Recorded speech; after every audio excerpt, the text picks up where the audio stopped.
മോൾക്ക് birthday gift വാങ്ങണ്ടേ? ഷോപ്പിൽ കൊണ്ടുപോയി ഇഷ്ടമുള്ളത് വാങ്ങി കൊടുക്കാം. അപ്പൊ ഏട്ടൻ വരുന്നുണ്ടോ?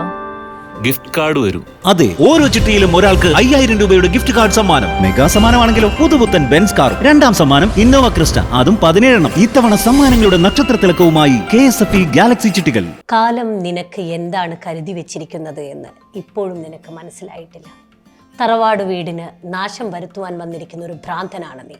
കാലം നിനക്ക് എന്നാത്ത കരുതി വെച്ചലെഞ്ചൊന്ന് ഇപ്പവും നിനക്ക് മനസ്സിലാവക്കാണ്. പിന്നെ ക്യൂ കിട്ടണ്ടേ പുള്ളി ഇത് പറയുന്നതിന് വേണ്ടിയിട്ട്. അപ്പോൾ അത് എനിക്ക് മനസ്സിലാവുന്നുണ്ട്. ഒരു ചിരിച്ചിട്ട് പിന്നെ ഞാൻ ചോദിച്ചാൽ അത് കഴിഞ്ഞിട്ട് എന്താണ് നിങ്ങൾ കട്ടുവാൻ? അപ്പോൾ അവിടെ കോഴീനെ വെട്ടുകയാണെന്ന് പറഞ്ഞു. അപ്പം ഞാൻ എന്ന് പറഞ്ഞ് ചിരിക്കുമ്പോൾ ആ കോഴി കൊക്കൂലേ അതിൽ അപ്പം അവിടെ ആ കോഴിനെ കട്ട് ചെയ്യുമ്പോൾ അത് രസം ഉണ്ടാവുക. ദുഷ്ടന്മാർ നശിക്കട്ടെ, കാലം ഇങ്ങനെയാവട്ടെ അങ്ങനെയാവട്ടെ. ഇതിൻ്റെയൊക്കെ മലയാളം ഞങ്ങൾ 18 ഭാഷകളിലേക്ക് ട്രാൻസ്ലേറ്റ് ചെയ്തു. എന്നിട്ട് അതിൽ നിന്നൊക്കെ നമ്മൾക്ക് പറ്റാവുന്ന ഇങ്ങനെ ഘനഘനവാദ എന്നൊക്കെ പറയുന്നത് ശരിക്കും പറഞ്ഞാൽ ചെകുത്താൻ അങ്ങനെയൊക്കെയുള്ള വാദ എന്നാണ് ചെകുത്താൻ്റെ ഒരു അതുള്ളത്. അതിങ്ങനെ വലുതായി വരട്ടെ, അയാളുടെ ശക്തി ഇങ്ങനെ അതാവട്ടെ. അപ്പം എനിക്ക് പാട്ട് പാടാൻ അറിയില്ല, പക്ഷെ ഞാൻ യേശുദാസ് സാറിൻ്റെ കൂടെയും ചിത്ര ചേച്ചിയുടെ കൂടെയൊക്കെ നന്നായിട്ട് പാടും. എന്ത് ഹരിമുരളികളും അവരുടെ ഒപ്പം തന്നെ എത്തും. അത് ഞാൻ എൻ്റെ മനസ്സുകൊണ്ട് എത്തുന്ന ഒരിതാണ്. മുന്നേ ഇപ്പം എൻ്റെ കൂട്ടുകാരോടാരോടും ഞാൻ ഇങ്ങനെ ടോവിനോടെ നായികയായിട്ട് അലുവയും മത്തിക്കറി പോലെ ഉണ്ടാവില്ല ഭഗവാനെ എന്ന് പറഞ്ഞിട്ട് അവർക്കത് സങ്കല്പിക്കാൻ പറ്റുന്നില്ല. പക്ഷെ ആസ് എൻ ആക്ടർ എന്നുള്ള രീതിയിൽ എനിക്കത് കോൺഫിഡൻ്റ് ആണ്. പിന്നെ ഇവരുടെ ഒരു കോൺഫിഡൻസ് ഇല്ലായ്മ കാണുമ്പോൾ എനിക്ക് നാഷണൽ അവാർഡ് കിട്ടിയപ്പോൾ എനിക്കൊരു വലിയൊരു ലോറി പോലെ ഒരു സ്പേസ് കിട്ടി. പക്ഷെ അതിലേക്ക് നിറയ്ക്കാൻ മാത്രമുള്ള കഥാപാത്രങ്ങൾ എൻ്റെ കയ്യിലില്ല. അപ്പോൾ ഉള്ളവരെല്ലാവരും ആടി ഒലഞ്ഞ് എവിടെയെങ്കിലും ഒന്ന് പിടിച്ചു നിൽക്കുക എന്നുള്ളൊരവസ്ഥയാണ്. ഇപ്പം ARFന്റെ ഒരു ഇത് വന്നിട്ടുണ്ടായിരുന്നു, ഓരോ നടന്മാരും നടിമാരും വാങ്ങിയ കാശിൻ്റെ അതിൻ്റെ. അപ്പം ഞാനത് വായിച്ചപ്പോൾ ഞാൻ പറഞ്ഞു, നിന്റെ നാവ് പൊന്നാവട്ടെ, പക്ഷെ നീ നശിച്ചു പോകും. കള്ളത്തരം പറഞ്ഞാൽ അത് അവിടേക്ക് 70 ലക്ഷം 60 ലക്ഷം മുതൽ 70 ലക്ഷം വരെയാണ് സുരഭിലക്ഷ്മി വാങ്ങുന്ന പ്രതിഫലം. ശരി, നിന്റെ നാവ് പൊന്നാവട്ടെ, പക്ഷെ നീ നശിച്ചു പോകൂടാ.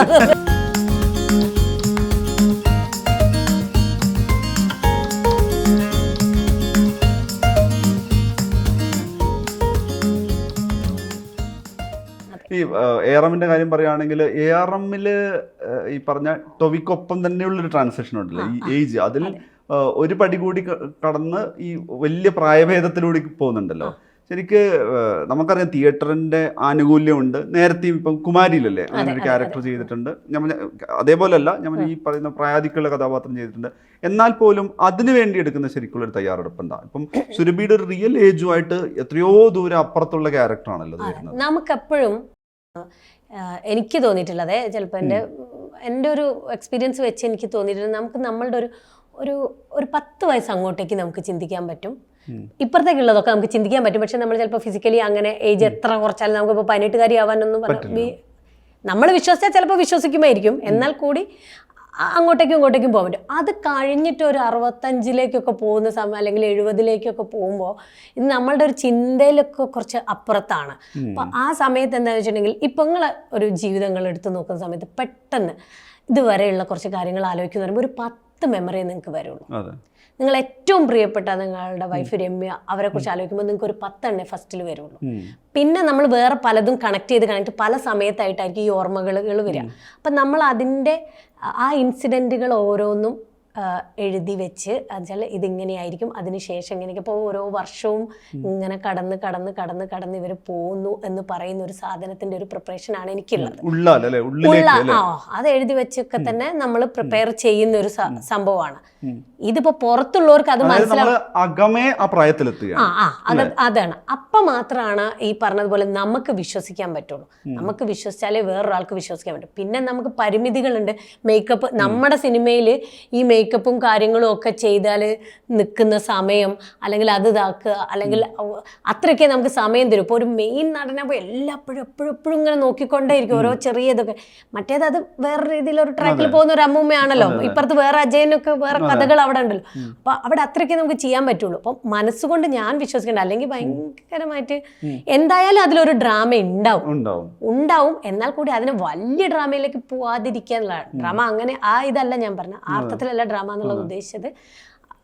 ഇപ്പം ആൾക്കാർക്ക് എൻ്റെ ഒരു ഏജ് ഒരു വിശ്വാസം ഉണ്ടല്ലോ, അതെ. ഇവരതായിട്ടാണ് ആണ് എന്ന് തോന്നണം. പക്ഷേ എൻ്റെ കൂട്ടുകാരിയുടെ മക്കളുകളുണ്ട്, ഇപ്പം ഇവർക്കൊക്കെ ARMൽ അമ്മൂമ്മേനെ കാണണം. അപ്പോൾ പറയും, അമ്മേൻ്റെ ഫ്രണ്ടല്ലേ ARMൽ അമ്മൂമ്മേനെ ഒന്ന് വിളിച്ച് വീഡിയോ കോൾ കാണിച്ചിരുന്നത്. എന്നിട്ട് ഇവർ വിളിച്ചിട്ട് ശ്രീജാന കുട്ടിയൊക്കെ വിളിച്ചിട്ട് എന്നോട് ഒരു ശില്പയൊക്കെ വിളിച്ചിട്ട് പറയും, എടി നീ ഒന്ന് ആ മുത്തശ്ശീൻ്റെ വെസ്റ്റ് മുണ്ടെടുത്തു, എൻ്റെ മോന് കോൾ ചെയ്യണം, ഭയങ്കര പ്രശ്നമാണ്.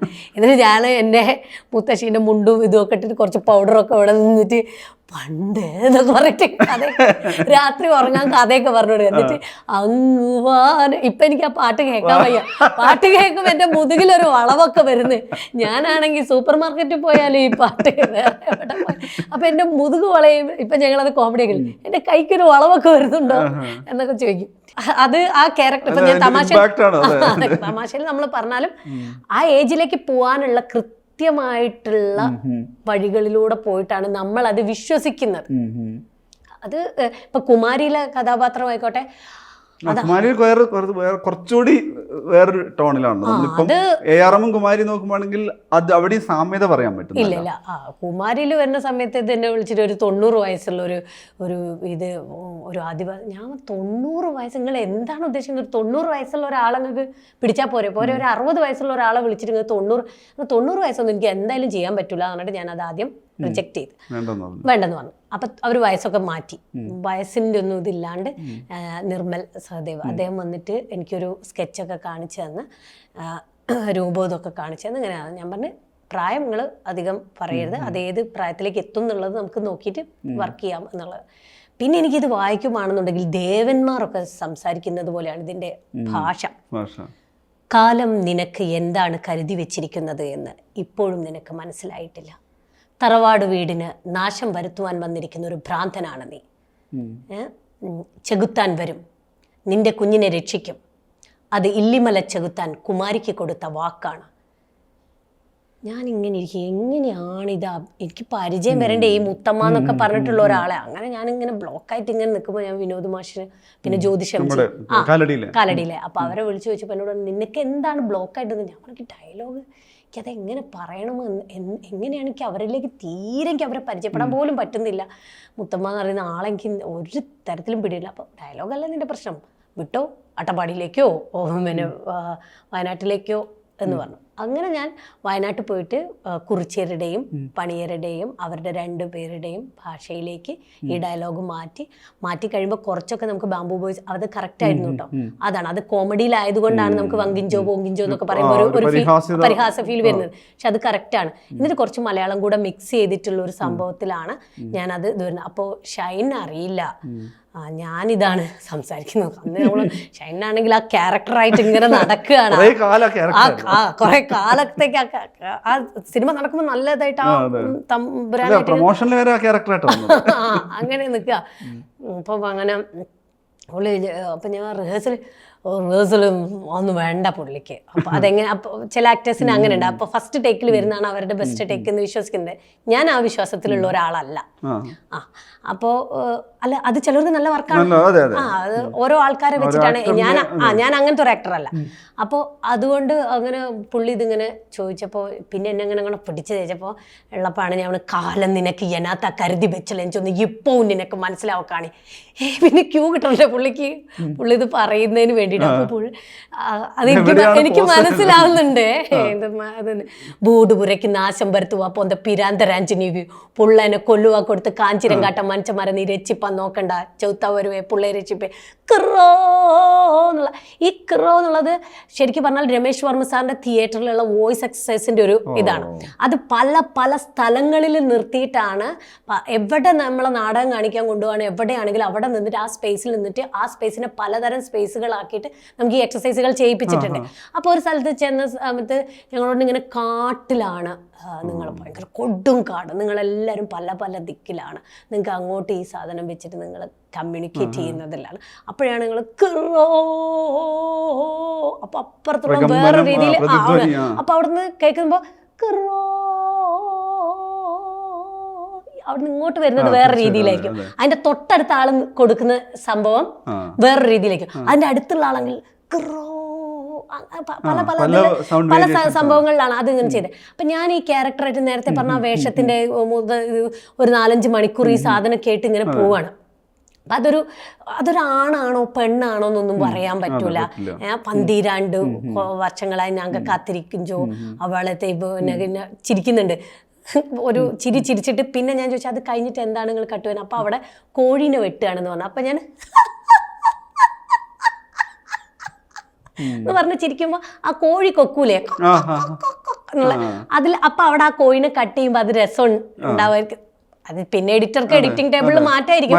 പക്ഷെ ഞാൻ അവിടെ ആ സാധനം ഇട്ട് വെച്ച് സിനിമ കാണുമ്പോൾ അതറിയപ്പെടുന്നത് അവിടെ അത് ചെയ്തു വരുന്നത്. അപ്പം ഞാൻ ഈ വേഷം ഇട്ടിട്ട് ഇങ്ങനെ പോകുമ്പോൾ ഈ കാട്ടിക്കൂടെ ഇങ്ങനെ നടക്കുമ്പോഴാണ് എനിക്കിത് ഏതോ ഒരു നമ്മുടെ മറഞ്ഞു പോയതോ ഒരു മെമ്മറിയിൽ നിന്ന് ഈ ഒരു സാധനം വരുന്നത്.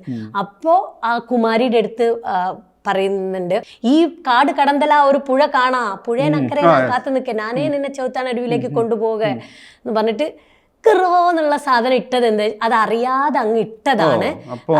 അപ്പൊ അവരൊക്കെ വിചാരിച്ചേ ഇതെന്താ അവരിടുന്നത് വെച്ചിട്ട് എൻ്റെ ക്യാമറമാൻ അത് കട്ട് ചെയ്തില്ല, അവരങ്ങനെ തന്നെ സൂം ചെയ്ത് അത് നിർത്തി.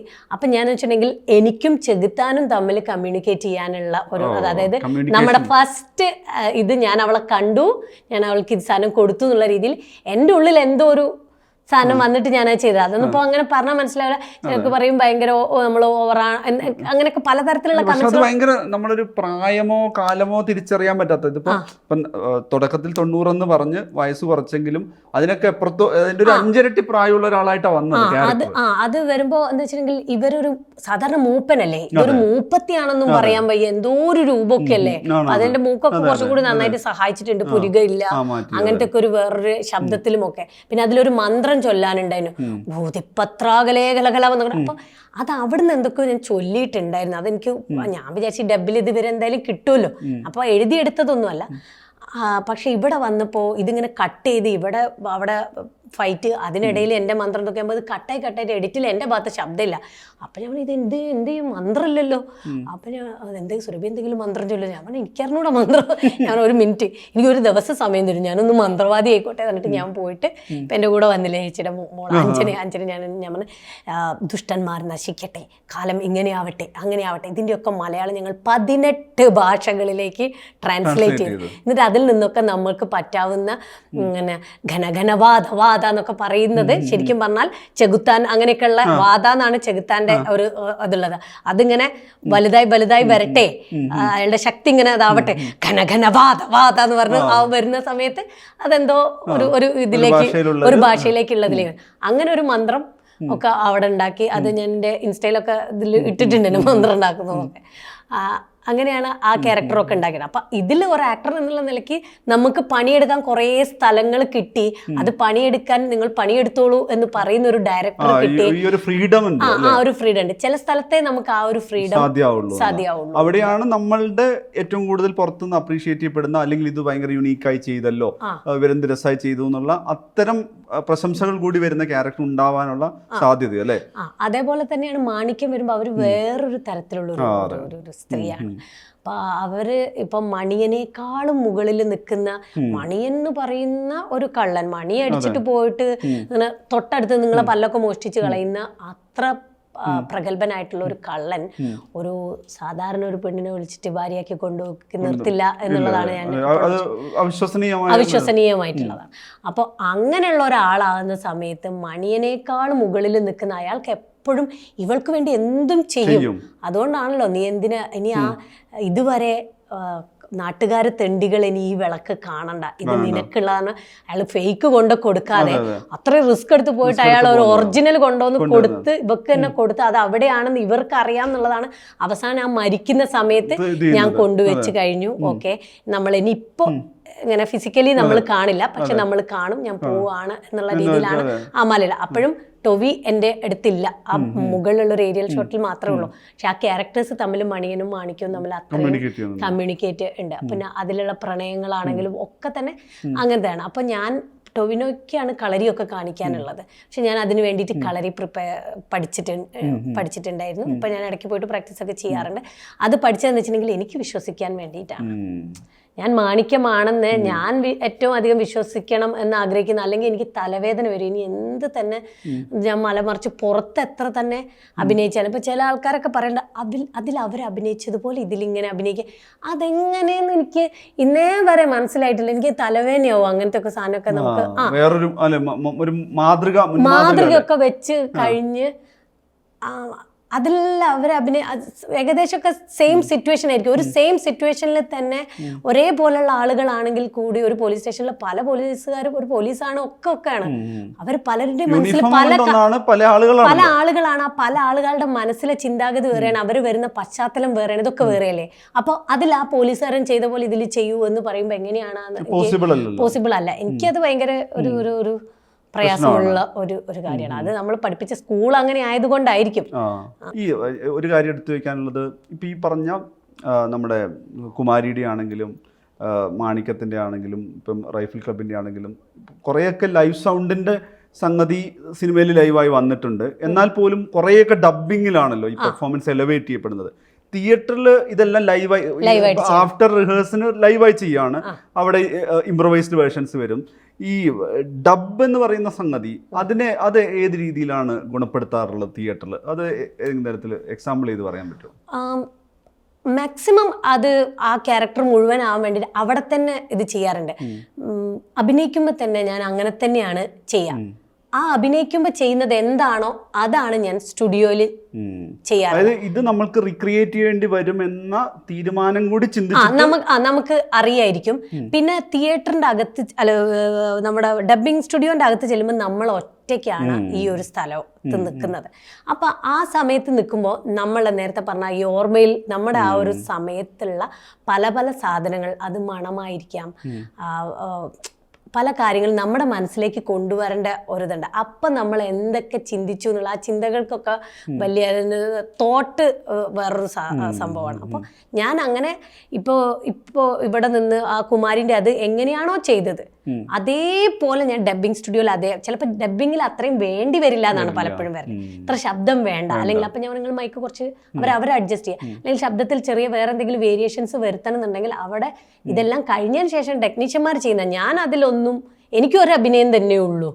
അത് ക്ലോസും മിഡിലും ഇതിലും ഒക്കെ തന്നെ ഒരു ശബ്ദം കൊണ്ട് മാത്രമാണെങ്കിലും ഏതിനാണെങ്കിലും ഒരിതാണ്. പിന്നെ നമുക്ക് ചില സംഭവങ്ങൾ കുറച്ച് ഇടാനോ അതൊക്കെ നമുക്ക് ഇത് സിനിമയിൽ സാധ്യമാണ്. എല്ലാ സ്ഥലത്തും സിനിമ ഇറങ്ങുന്നതിന്റെ തൊട്ട തലേന്ന ദിവസം വരെ അതിൽ എഡിറ്റ് ചെയ്ത് നമുക്ക് എന്തും ചെയ്യാൻ, ചിലപ്പോൾ ഡയലോഗുകളൊക്കെ മാറ്റി പറയേണ്ടിയൊക്കെ വരാറുണ്ട് കേട്ടോ, അതൊക്കെ ഉണ്ട്. പക്ഷെ എൻ്റെ പ്രോസസ്സ് ഒന്ന് തന്നെയാണ്. എനിക്ക് അതിൽ ഞാൻ വലിയ വ്യത്യാസം വെക്കാറില്ല.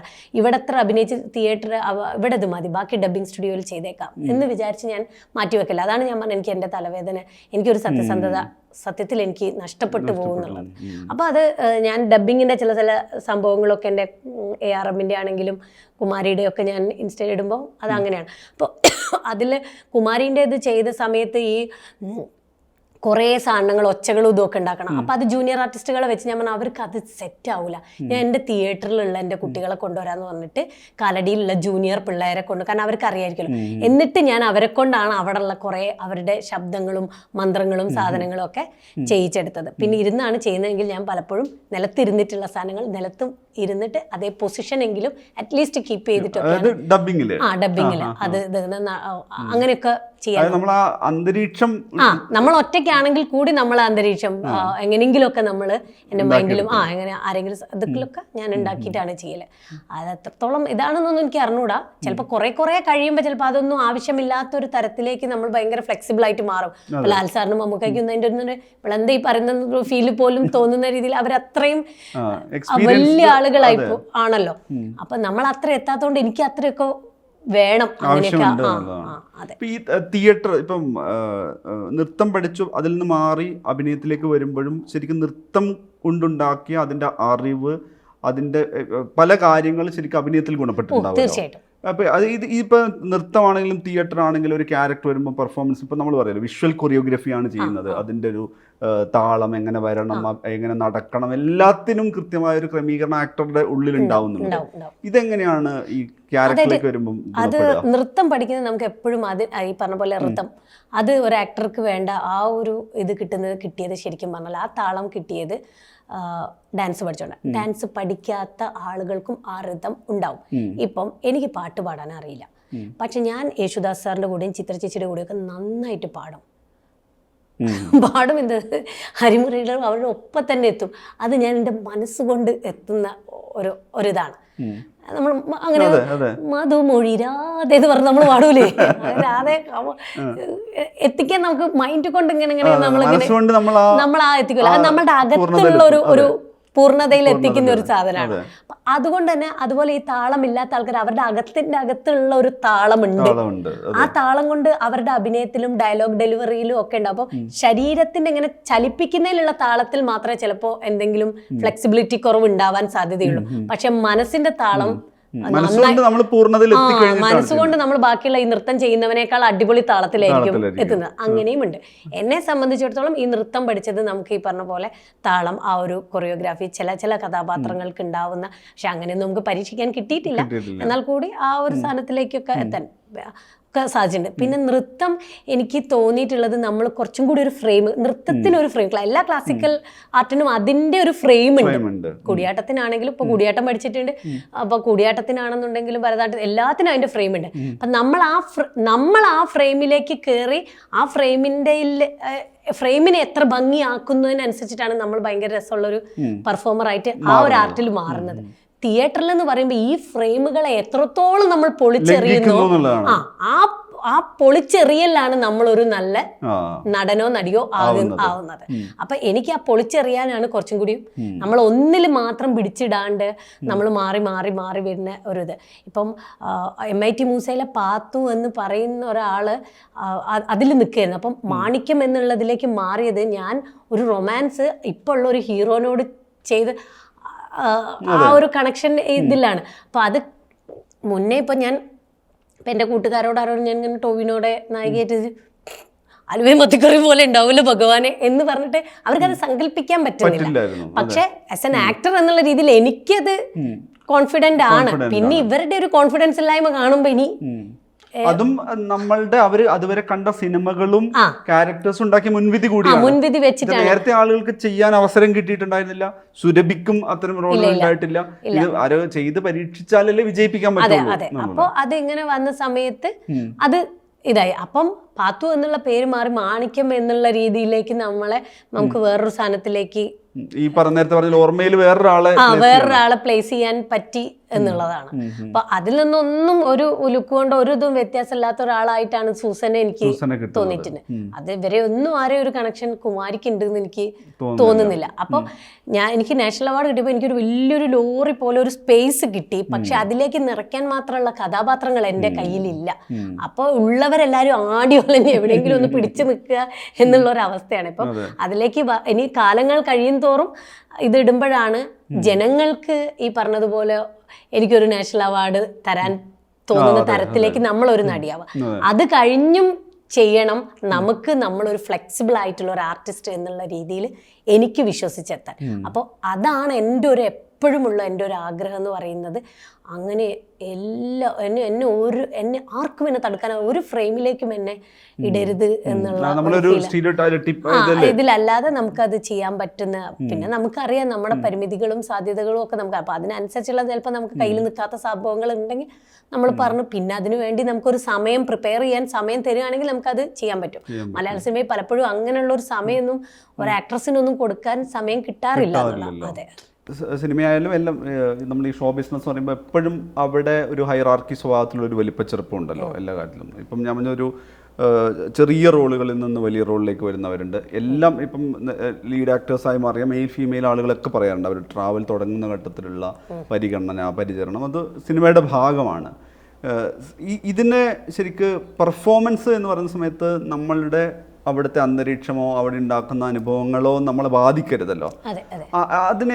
അത് ഏത് രീതിയിലാണ് നേരിട്ടിട്ടുണ്ടായിരുന്നത്? ഉറപ്പായും എനിക്കൊന്ന് സുരഭി തന്നെ പല ഘട്ടങ്ങളിൽ പറഞ്ഞിട്ടുണ്ട്. ഈ വലിപ്പച്ചെറുപ്പം എന്നുള്ളത് സിനിമ ട്രീറ്റ് ചെയ്ത വിധം ആളുകൾ സിനിമാ സമയത്ത് അത് ഓരോ മനുഷ്യനും ഓരോ വിധത്തിലായിരിക്കും. എന്നാൽ പോലും അല്ല അത് ആ ഒരു കാലം ഇപ്പോൾ 20 10 18 20 വർഷത്തിന്റെ അടുത്തുള്ള ഒരു ട്രാവൽ ആണല്ലോ നമ്മള്. അപ്പം അത് ഇപ്പം പല പല ഘട്ടങ്ങളിലും ഇപ്പം ഞാൻ കാരവാൻ്റെ ഒരു കാര്യം ഞാൻ പറഞ്ഞിട്ടുണ്ട്. ഒരു സിനിമയിൽ ഞാൻ കയറിയ സമയത്ത് നമ്മൾ അവിടുന്ന് ഇറക്കി വിട്ടിട്ട് അയാൾ ചീത്ത പറഞ്ഞപ്പോൾ നമുക്ക് കണ്ണുനീരല്ല നമുക്ക് വരുന്നത്. അപ്പോൾ ഒരു വല്ല നമുക്ക് എന്തെങ്കിലും ഇത് കിട്ടുന്ന ഒരു സിറ്റുവേഷൻ ഉണ്ടാവും എന്നുള്ളതാണ്. പിന്നെ നമ്മൾ കഥാപാത്രങ്ങൾ അവതരിപ്പിക്കുകയാണെങ്കിലും ഇപ്പൊ എന്ന് നിന്റെ മൊയ്തീൻ എന്ന് പറഞ്ഞിട്ടുള്ള സിനിമയിൽ ഇപ്പൊ നിങ്ങൾ പറഞ്ഞു കാത്തിരുന്നു എന്നുള്ളത്, അപ്പൊ അത് അഭിനയിക്കുന്നതല്ല, അത് അവിടെ വെറുതെ അവിടെ മൂഡിന് വേണ്ടി പ്ലേ ചെയ്തതാണ്.